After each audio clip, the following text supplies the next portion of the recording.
নমস্কার বন্ধুরা, কেমন আছো সবাই? আশা করছি তোমরা সবাই ভালো আছো, আমরাও ভালো আছি। রমা মুম্বাই ব্লগে তোমাদের সবাইকে স্বাগত। চলে এসেছি আরেকটা নতুন ভিডিও নিয়ে। সকাল সকাল সব গাছে জল দিয়ে নিলাম। দেখো সব গাছে জল দেওয়া হয়ে গেছে। তো এইবার আমি লঙ্কা ছিঁড়ব। এই দেখো আমার গাছের লঙ্কাগুলো কিন্তু একদম পরিণত অবস্থায় আছে, এখন এগুলোকে ছেঁড়া যায়।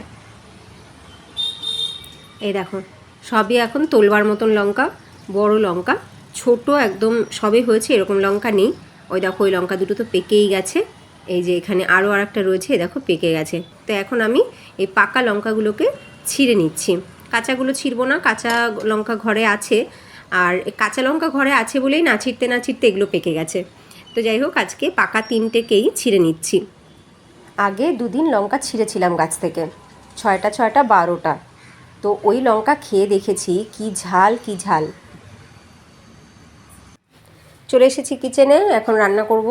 তো আজকে প্রথমেই করব ভাত, তার সাথে ভাজা ডাল তরকারি এগুলো। আজকে আমার বর টিফিন নিয়ে যাবে না বলছে, তো যে কারণে ও খেয়ে যাবে ভাত। তো ভাতটাকে আগে রান্না করে নিচ্ছি। ভাত ডাল তরকারি এগুলো হয়ে গেলে আমার বর অফিসের জন্য বেরিয়ে যাক খেয়ে দে, তারপরে বাবাইয়ের আর আমার জন্য খাবার বানাবো। মানে আমি ব্রেকফাস্ট করব সেটা, আর বাবাইকে স্কুলের টিফিনে দিয়ে দেবো। আজকে বাবাইয়ের এক্সাম স্টার্ট হচ্ছে, অ্যানুয়াল এক্সাম আজকে থেকে চলবে সেই 10 তারিখ পর্যন্ত। এই কয়দিন ভীষণ চাপে আছি আমি, ভীষণ চাপে। বাবাই অত চাপ নেয় না, চাপ সব আমার মাথায়। তো যাই হোক, ওর এক্সাম ভালো হোক, সব কটা এক্সাম খুব ভালোভাবে দিয়ে উঠুক, এটাই চাই। ভালোভাবে এক্সামটা শেষ হলে ও বাঁচে, আমিও বাঁচি। তো দেখো শাক ভাজা বসিয়ে দিলাম। আমি একটু পাঁচফোড়ন দিয়েছি, তার ভিতরে আবার একটুখানি ধনেও দিয়েছি, আর তার সাথে দিয়েছি বেশ খানিকটা রসুন থেতো করে, আর গাছের একটা পাকা লঙ্কা। শাক ভাজাতে রসুন দিলে একটা দারুণ ফ্লেভার আসে, খুব ভালো একটা ফ্লেভার আসে। আর দেখো শাক ভাজাটা কিন্তু হয়েই গেছে। তো একদম লাস্টে আমি মেশালাম রোস্টেড চিনেবাদাম ক্র্যাশ করে। শাক ভাজাতে চিংড়ি মাছ ভাজা দিলে যেমন তার স্বাদ বাড়ে, ভাজা বড়ি দিলে স্বাদ বাড়ে, অনেকে নারকেল দেয় তাতেও কিন্তু ভালোই লাগে খেতে, তেমনি এই ক্র্যাশ করা রোস্টেড চিনেবাদাম দিলেও কিন্তু এর স্বাদ অনেকটা বেড়ে যায়। শাক ভাজা নামিয়ে বসিয়ে দিয়েছি ডাল, একটু মুগ ডাল রান্না করছি। তো মুগ ডাল সিদ্ধ বসিয়েছি, দিচ্ছি গাছের দুটো পাকা লঙ্কা। আজকে মুগ ডাল রান্না করব ডাঁটা দিয়ে। ওই যে সেদিন ডাঁটা শাক বেছে রেখেছিলাম, ডাঁটাগুলোকে কেটে রেখেছিলাম, তো সেই ডাঁটা দিয়ে আজকে ডালটা রান্না করব। তো ডালটা প্রায় সিদ্ধ হয়েই গেছে। এই অবস্থাতে আমি ভালো করে ধুয়ে রাখা ডাঁটাগুলো দিয়ে দিলাম। এইবার পরিমাণ মতন নুন আর হলুদ দিয়ে আবার একটু সময় ঢাকা দিয়ে নরম হতে দেবো ডাঁটাগুলোকে। ডাঁটাগুলো নরম হয়ে গেলে তারপরে পরিমাণ মতন জল দিয়ে ভালো করে ফুটিয়ে নেব।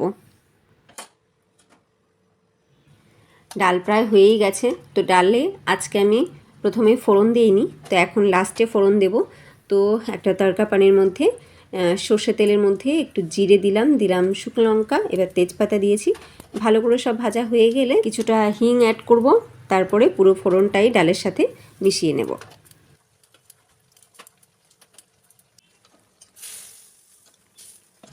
খুব শর্টকাটে আমি ডালটা রান্না করলাম, হয়ে গেছে ডাল রান্না। এখন ডালটাকে নামিয়ে আর একটা তরকারি বসাবো। এদিকে দেখাই বাবাই কি করছে। বাবাইয়ের আজকে প্রথম এক্সাম হচ্ছে আর্টস অ্যান্ড ক্রাফটসের। তো আর্টস অ্যান্ড ক্রাফটসে ও একটা বিল্লি চুজ করেছে, বিল্লিটাকে ও আঁকবে বলে ঠিক করেছে, সেটাকে প্র্যাকটিস করছে বারবার করে। সিলেবাসে আসলে 3টে জিনিস রয়েছে, তার ভিতর থেকে যে কোনো একটা করতে হবে। তো আমার মনে হয় বিল্লিটাই সবাই করবে, বিল্লিটাই ইজি ওদের সিলেবাসে যে কটা আছে তার ভেতরে।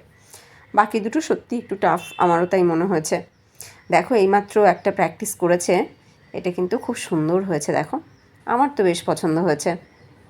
এই দেখো এটা এইমাত্র প্র্যাকটিস করলো। এখন বললাম আরও একটা যেটুকু টাইম আছে তাড়াতাড়ি প্র্যাকটিস কর। দেখেছো অবস্থা, সারা খাটে সব কিছু ছড়িয়ে ছিটিয়ে নিয়েছে।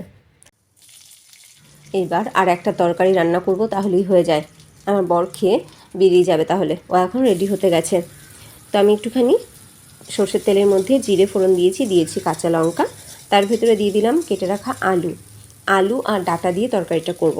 এই রান্নাটা আমার মা করে, ভালোই লাগে খেতে। কিন্তু এই গরমের সময় কোনো মশলাপাতি ছাড়া, সেরকম কোনো মশলাপাতি পড়ে না, শুধুমাত্র জিরে ফোড়ন, তার সাথে নুন হলুদ, এই দিয়েই পুরো তরকারিটা মা রান্না করে ফেলে। আর তার টেস্ট কিন্তু অপূর্ব হয় খেতে। আমার বাবাও খুব ভালোবাসে এই রান্নাটা খেতে।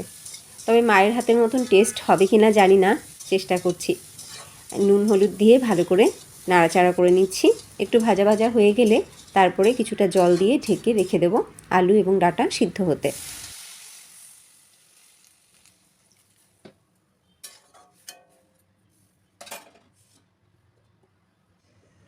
কিছুক্ষণ পরে ঢাকনাটা খুলে নিয়েছি। দেখো আলু এবং ডাঁটা একদম সিদ্ধ হয়ে গেছে। আর ডাঁটাগুলো যেহেতু একদম কচি ডাঁটা, তো খুব তাড়াতাড়ি সিদ্ধ হয়ে গেছে। এবার শুধু হালকা হাতে একটু নেড়ে নিতে হবে, যাতে কয়েকটা আলু একটু একদম গলে গিয়ে ঝোলের সাথে মিশে যায়। তাহলে কিন্তু ঝোলটা হয়ে যাবে ঘন, আর দেখতেও কিন্তু দারুণ হয়েছে। এবার নামিয়ে নিচ্ছি। তো হয়ে গেছে রান্না। এই দেখো শাক ভাজা। এই শাক ভাজা কিন্তু গরম ভাতে দারুণ লাগে খেতে। তোমরা অবশ্যই এরকম রোস্টেড চিনেবাদাম ক্রাশ করা দিয়ে শাক ভাজা বানিয়ে খেয়ে দেখো, তার সাথে রসুন ফোড়ন দিয়ে, দারুণ লাগে খেতে। এটাও কিন্তু সত্যি খুব ভালো খেতে। প্রতিদিন খেতে ভালো লাগবে না, নিরামিষের দিনে বা এই গরমের সময়টাতে। এখন তো গরম পড়েই গেছে, আমাদের এখানে মুম্বাইতে তো গরম পড়েই গেছে রীতিমতন। তো গরমে কিন্তু এরকম তরকারি বেশ ভালোই লাগে খেতে। আর তার সাথে এই ডাঁটা দিয়ে মুগ ডাল।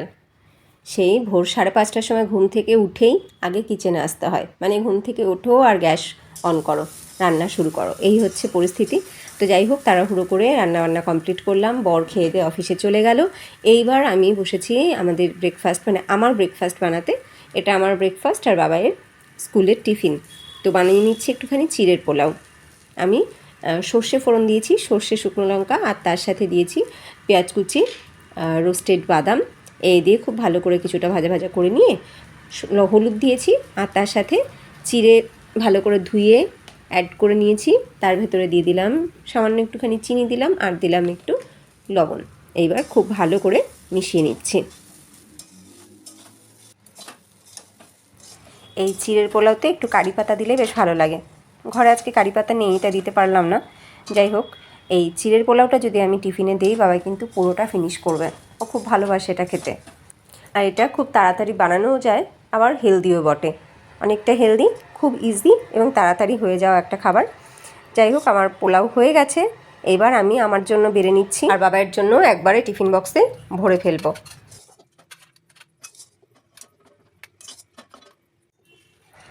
হয়ে গেল ওর টিফিন প্যাকিং। এইবার আমি খেতে বসবো। এতক্ষণে আমার সকালের খাওয়ার সময় হলো। এর উপরে একটুখানি লেবুর রস, তার সাথে একটুখানি ভুজিয়া, এগুলো ছড়িয়ে নিলেও কিন্তু দারুণ লাগে খেতে। তবে আজকে লেবুটা ঘরে নেই, যে কারণে আমি লেবুর রসটা নিতে পারলাম না, আর ভুজিয়া আমি নেব না। আমার এই শুধুই খেতে ভালো লাগে। আচ্ছা, তোমাদের কেমন লাগে চিড়ের পোলাও খেতে? কমেন্টে জানিও। আমার খাওয়া হতে হতে বাবাই গেছিলো স্নান করতে। ব্যাগ গুছিয়ে রেখে স্নান করে রেডি হয়ে চলে এসেছে। এইবার ওকে খাইয়ে দেবো আমি। আজকে আর ওকে একাকে খেতে দিলাম না। যদি লেট করে ফেলে তাহলে হবে না। আজকে বাস তাড়াতে চাইবে না একদমই, পরীক্ষার সময় তো। তো তাড়াতাড়ি করে আমি খাইয়ে দিই। খাওয়া হলেই নিয়ে বেরোবো। ওকে শুধু ডাল দিয়ে খাওয়াচ্ছি। দেখো, একটা ডাঁটা কিন্তু নেইনি, ডালে যে ডাঁটা দিয়েছি ও খাবে না তো। আর তার সাথে যে আলু ডাঁটার তরকারি সেটাও নেইনি, শাক ভাজাও নেইনি। এখন প্রচুর নখরা করবে, আর এখন নখরা করার মতো সময় নেই। ও শুধু ডাল দিয়েই ভালো খায়, তাই শুধু ডাল দিয়েই ওকে মাখিয়ে খাইয়ে দিচ্ছি আমি। একা খাবে তাতে তো লেট করবেই, আর আমি খাওয়াতে বসলে আমি যাই বিরক্ত হয়ে। এত স্লো খায়। এখন তো তবু খাওয়ানো যায়, এর আগে যাও করতো সেই খাওয়ানোতে বিরক্তই লাগতো। মনে হতো থাক, না খায় না খাক। কিন্তু সে তো আর মায়েরা করতে পারে না, যেভাবেই হোক মায়েরা খাইয়েই ওঠে। আমিও সেই অতি কষ্টে ধৈর্য ধরে খাবার খাইয়েই উঠতাম। এখন সেই অবস্থার অনেকটাই পরিবর্তন হয়েছে। সেই আগের কথা মনে পড়লে ভয়ই লাগে, বিভীষিকা রীতিমতন। এখানে দাঁড়া, এখানে দাঁড়া।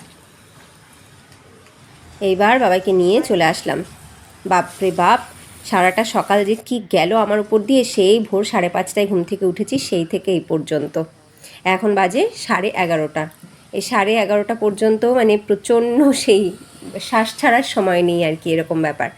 রান্নাঘরের কাজ সব মিটিয়ে নিয়েছি।